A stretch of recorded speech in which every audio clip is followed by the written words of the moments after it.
I've been on Etsy for a few years now.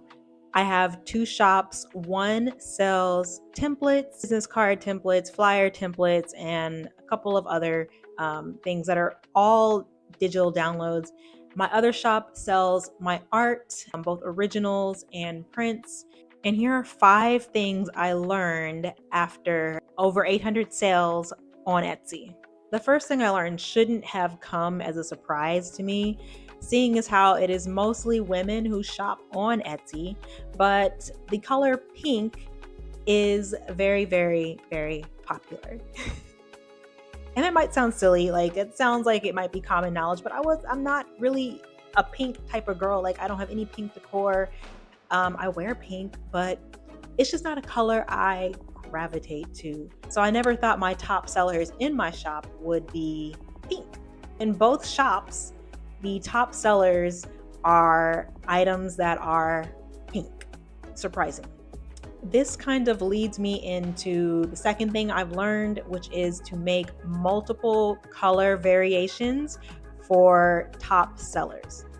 If something is selling well in blue, try white, in black, in pink, of course. Usually, if people like it in one color, there are other people who would like it in different colors.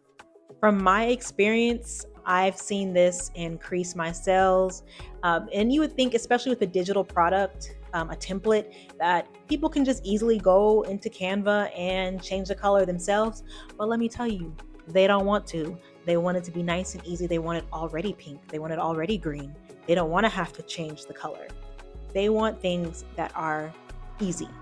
The third thing I learned is that some people won't reach out for help before leaving a negative review. I've had a few times where with a digital product, a person just didn't know how to access it. And they never messaged me, but I go and see a negative review saying that they couldn't use it, when it could have easily been solved by sending me a message, and I could have sent them the template link. And it used to be kind of upsetting to me. I don't respond to their comment immediately, because if you respond to their comment, then they can't change their comment.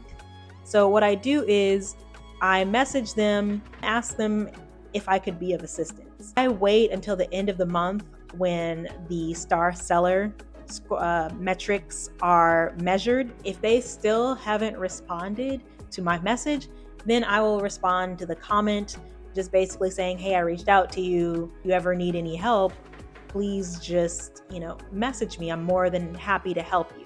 I've never heard back from these people, so it is what it is. The fourth thing I've learned is that the star seller status is not the end all be all. It's important. It looks good. Not having it or losing it won't kill your shop. If for whatever reason you lose your star seller status, from what I have seen, it doesn't negatively affect your shop much. I've lost it a couple of times due to various reasons. One being somebody leaving a negative review before coming to me trying to resolve their problem.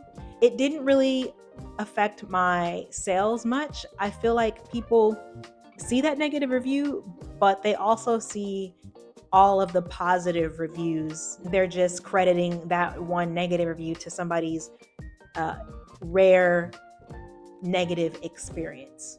The last thing I've learned is that you can be penalized for things that are completely out of your control. For example, once you send a product off for shipping, everything else is out of your control. So you no longer have it. You did what you were supposed to do and sent it off on time.